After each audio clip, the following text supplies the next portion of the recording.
Battles जीते जाते हैं। कई प्लेयर्स एडम को चैलेंजेस के लिए यूज करते हैं।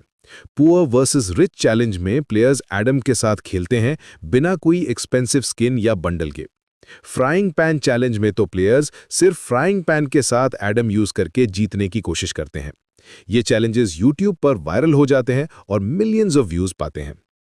एडम की एक और दिलचस्प बात यह है कि उसे कस्टमाइजेशन के लिए एक ब्लैंक कैनवस की तरह यूज किया जा सकता है। आप उसे कोई भी आउटफिट पहना सकते हैं, कोई भी स्किन टोन दे सकते हैं, लेकिन उसकी कोर आइडेंटिटी वही रहती है। No special abilities. ये फ्लेक्सिबिलिटी ही उसकी स्ट्रेंथ बन जाती है। समय के साथ फ्री फायर में नए कैरेक्टर्स आते गए, हर एक अपनी यूनिक पावर्स के साथ। आलोक आया अपनी हीलिंग और मूवमेंट स्पीड के साथ, केली आई अपनी स्प्रिंटिंग एबिलिटी के साथ, मैक्सिम आया अपनी ईटिंग और ड्रिंकिंग स्पीड के साथ। लेकिन एडम वहीं खड़ा रहा, अनचेंज्ड, अनऑल्टर्ड, एक साइलेंट विटनेस की तरह जो सब कुछ देख रहा था लेकिन अपनी सिंप्लिसिटी में खुश था। आज भी जब कोई एक्सपीरियंस्ड प्लेयर एडम चूज करता है तो ये एक स्टेटमेंट होता है। ये कहता है कि मुझे कोई स्पेशल पावर की जरूरत नहीं, मेरी स्किल ही मेरी पावर है।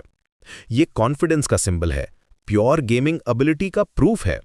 ये एक तरह से रिस्पेक्ट का मामला बन गया है गेमिंग कम्युनिटी में।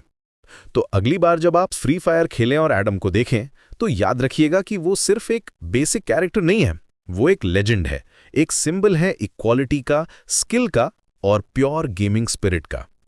एडम की कोई स्पीड एबिलिटी नहीं है, लेकिन उसकी लेगेसी हमेशा के लिए फ्री फायर की हिस्ट्री में दर्ज है। वो आज भी उसी गर्व के साथ खड़ा है, जैसे कह रहा हो, मैं एडम हूं और मैं इनफ हूं।